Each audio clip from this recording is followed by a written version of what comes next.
Imaginez-vous dans un nouveau restaurant fraîchement ouvert. L'accueil est plaisant, la déco sympa et les plats sont succulents. Vous en parlez à des amis, ceux-ci sont ravis. Eux-mêmes vont conseiller ce resto à des membres de leur famille, à des amis et autres collègues. Et petit à petit, le restaurant commence à se faire connaître via ce que l'on appelle le bouche à oreille. Dans la majorité des cas, le restaurant ne vous aura pas payé un centime, ni même adressé un remerciement, alors que vous êtes à l'origine de peut-être plusieurs dizaines de clients, car tout cela s'est fait naturellement et de manière transparente. Eh bien, il existe un type d'entreprise qui utilise la puissante force du bouche à oreille pour se développer. Il s'agit du marketing relationnel, aussi appelé marketing de réseau ou MLM, pour multi-level marketing. On parlera de network marketing en anglais. Le problème, en France, c'est que le marketing relationnel est non seulement mal connu, mais en plus à mauvaise presse. En effet, trop souvent, les médias n'en parlent que dans le cas d'arnaque, et malheureusement, il en existe, et très rarement comme une possibilité de réussir. Les médias, pour attirer de l'audience, doivent faire dans le scandale, dans ce qui choque. Mais ceci est un autre débat. Mais effectivement, certaines entreprises sont des systèmes pyramidaux déguisés. Une pyramide, qu'est-ce que c'est au juste?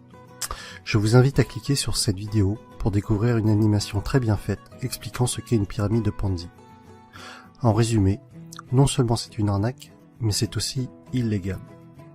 Le système est basé sur la promesse de faire de miraculeux retours sur investissement, juste avec de l'argent que tout nouvel entrant va apporter. Autrement dit, l'argent des nouveaux paye le bénéfice des anciens. Et si, à un moment donné, les entrants ne sont pas assez nombreux, eh bien la pyramide s'écroule, car les anciens ne perçoivent plus d'argent. Ce qui est important à comprendre est que lorsque vous entrez dans une entreprise de marketing relationnel, vous êtes avant tout le distributeur d'un produit réel, le représentant d'une marque. Sans produit, ou avec un produit fictif, on rentre alors dans un système pyramidal. D'autre part, dans une pyramide, les anciens sont forcément plus riches que les nouveaux. Dans le MLM, même si plus vous rentrez tôt, plus vous êtes avantagé, cela ne garantit pas du tout votre succès. Un nouveau filleul peut très bien mieux développer son affaire et faire mieux que son parent. Ainsi, dans une entreprise de marketing relationnel, tout le monde est au même stade au début, mais plus elle va grossir et plus elle va avoir d'impact et être puissante. C'est vraiment la force du réseau qui fait qu'une MLM est puissante. Et Robert Kiyosaki insiste vraiment sur ce point dans le livre « L'entreprise du XXIe siècle ». Le pouvoir n'est pas dans le produit, mais dans le réseau. Pour en revenir à ce que l'on évoquait au début de la vidéo, le bouche à oreille est le principal véhicule de communication d'une société de marketing relationnel, si bien qu'il n'y a pas ou peu de publicité.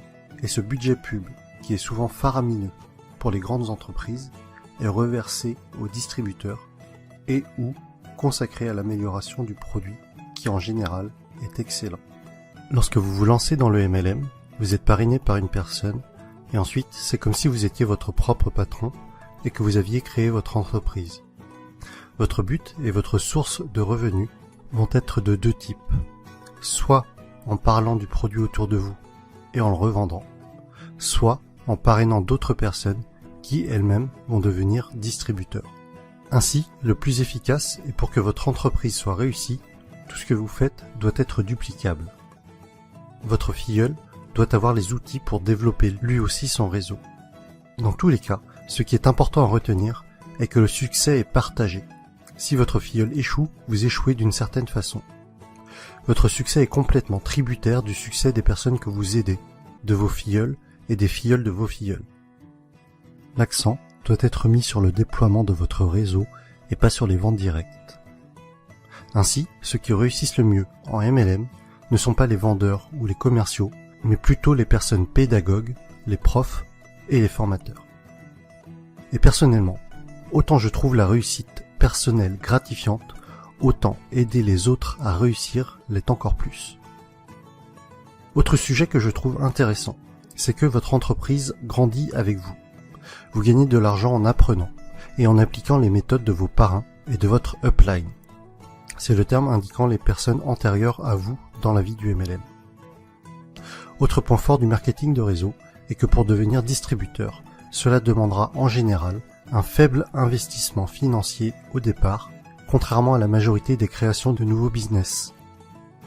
Aujourd'hui, si vous comptez ouvrir une franchise du type McDo, Subway ou Starbucks, il vous faudra probablement plusieurs centaines de milliers d'euros, alors qu'en MLM, cela vous demandera la plupart du temps quelques centaines d'euros.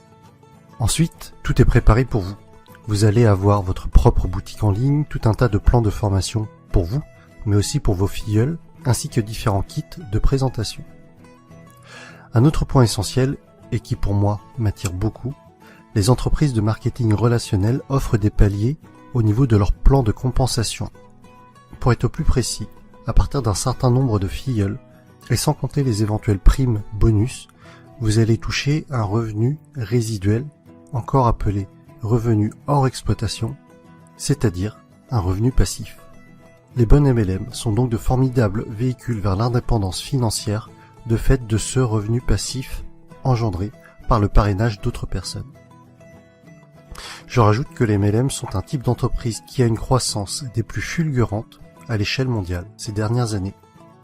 Aux USA, ça a vraiment explosé depuis les années 90. Et avec Internet, c'est encore plus facile d'augmenter son réseau qu'auparavant. De plus, c'est une activité que l'on peut tout à fait démarrer sur notre temps libre pour un revenu complémentaire au début. Il faudra alors se déclarer en auto-entrepreneur avec le statut de VDI, c'est-à-dire vendeur à domicile indépendant. J'insiste tout de même sur le fait de bien vérifier un certain nombre de points avant de vous engager dans une entreprise de marketing relationnel, afin de ne pas tomber sur une pyramide Ponzi déguisée. Voici le type de questions qu'il faut vous poser avant de vous engager dans une entreprise de ce type.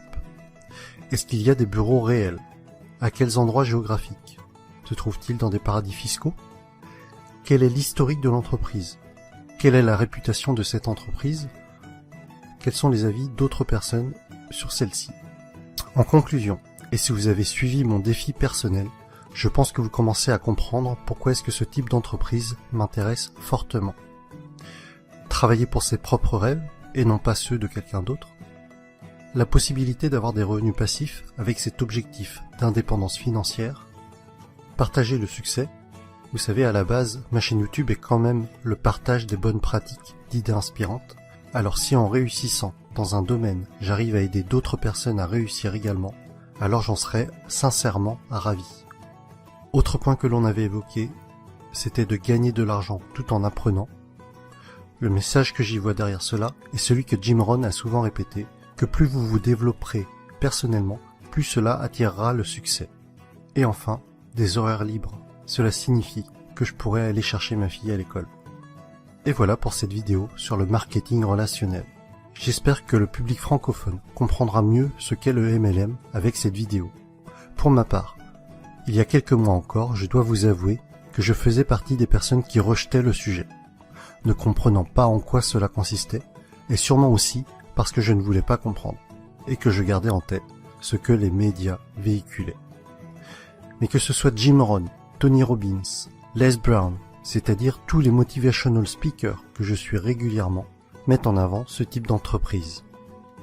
Et après mes lectures de l'entreprise du 21e siècle, de Robert Kiyosaki, et de 45 secondes qui changeront votre vie, de Don Fire, j'ai finalement changé d'avis sur le sujet et je suis décidé à me lancer. Vous retrouverez la suite de mes aventures dans le prochain épisode avec mon choix de MLM et les raisons de ce choix.